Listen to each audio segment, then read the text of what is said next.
Prva masonska loža osnovana je u Srbiji u 19. veku. Od tada slobodni zidari svoje postojanje otkrivaju ostavljanjem vidljivih simbola na raznim mestima u Beogradu. Koje su to zgrade u našoj prestonici na kojima se vide simboli slobodnog zidarstva, za te mrežu priča Jelene Vasić. Da li ste se nekad zapitali zašto spomen obeležje u centru Beograda ima oblik piramide? Ova piramida, kako god na njoj pisalo da se bavi beogradskom geografskom širinom, nadmorskom visinom i tako dalje, prvenstveno je masonski simbol.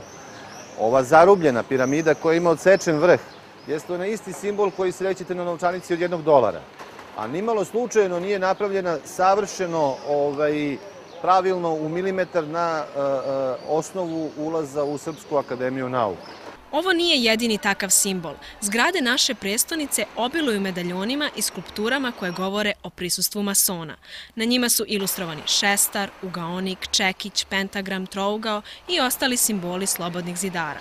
Svaki od njih ima značenje. Recimo šestar kao jedan od najtipičnijih masonskih znaka. On je suštinski alat koji zna da nacrta krug, služi za crtanje kruga. I on daje masonu, odnosno svakom čoveku, zadatak da zaokruži sebe kao jednu apsolutnu celinu. Ostavljanje ovakvih obeležja na zgradama braći po šestaru služi kao oblik komunikacije. Na primjer, masoni koji dođu u drugi grad, pomoću njih se orijentišu i znaju kome od braće da se obrate. Masoni se nikada nisu potpisivali tako što će u nekom budžaku, nekoj skrajnutoj ulici dati znakove svog prisustva. Kako su oni na latentan način uvek na čelu jednog društva ili države, makar je tako propisano njihovim ustrojstvom, upravo tako su i u Beogradu u stvari na najjasnijim mestima davali znakove svog prisustva, ali tako da to obični smrtnici koji nisu članovi reda ili, kako nas zovu, profani, ne prepoznaju. Masonski simboli obično imaju nekoliko značenja. Uglomer označava ispravnost i poštovanje zakona. Trougao ukazuje na simboliku važnog broja 3, jer postoje 3 osnovna stepena u Jovanovskoj masoneriji, učenički, pomoćnički i majstorski stepen. Pentagram je jedan od najvažnijih simbola slobodnih zidara, označava genija i pozitivnu energiju, a kada mason umre, kaže se da je ostavio čekić. Iz Nacionalne lože Srbije poručuju da je bitna višeznačnost i sloboda tumačenja simbola, ali da suština masonerije leži u upotrebi tih simbola na određene načine. Mnogi žele i hrle u masoneriju misleći da je tu centar materijalne ili neke druge moći, a to je samo mesto gde će čist, čestit, častan, moralan čovek odvojiti neko vreme za sebe i za svoju braću. Beograđani prepoznaju neka obeležja masona na ulicama svog grada, ali različito tumače njihov uticaj. Trougao, oko, dolar. Samo globalna zavera kod Amerikanaca i to je to. Milijardi takve, na sve strane. A ono što ne vidimo tek. Pa ima ih raznih u Beogradu, od stubova, od trouglova, šestar, uglomer. A oni drže svet. Eto, to je to. Većina beogradskih zdanja sa masonskim simbolima nastala su između 2 svetska rata. Naime, i kralj Aleksandar Karađorđević bio je slobodni zidar. Velika loža Kraljevine Srba, Hrvata i Slovenaca zvala se Jugoslavija 10 godina pre nego što je kraljevina ponela taj naziv. A spomenici neznanom junaku, zahvalnosti Francuskoj i beogradski pobednik, dela su vajara Ivana Meštrovića, takođe masona.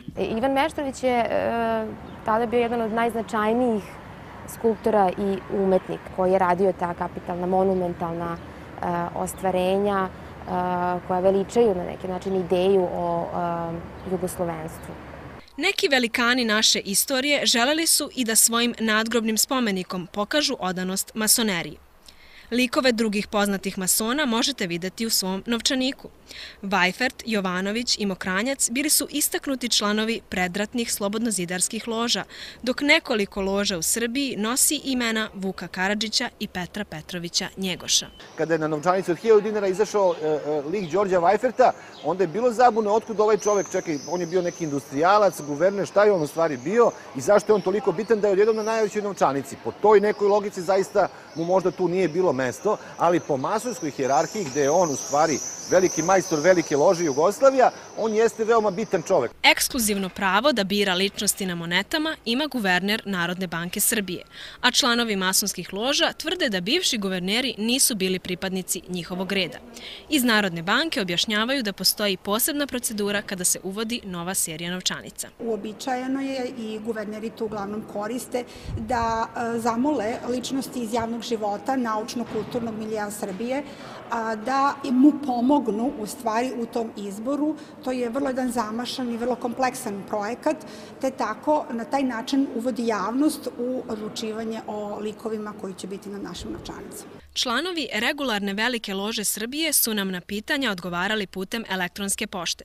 Ovako su prokomentarisali prisustvo nekadašnjih masona na današnjim novčanicama. Oni su ljudi koji su uspešno i dalekosežno širili ideju slobodnog zidarstva i takvim svojim delovanjem dali najveći doprinos napretku ovog društva. Zato njihovi likovi krase skoro sve današnje novčanice i predstavljaju uzore koje kao društvo, a posebno kao slobodni zidari, moramo slediti. Uzore u graditeljstvu masoni su pronašli u građevinama antičkog sveta, posebno u 7 svetskih čuda.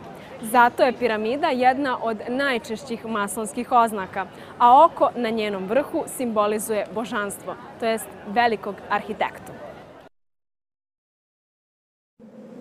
Osoba koja je na nedavnom Beer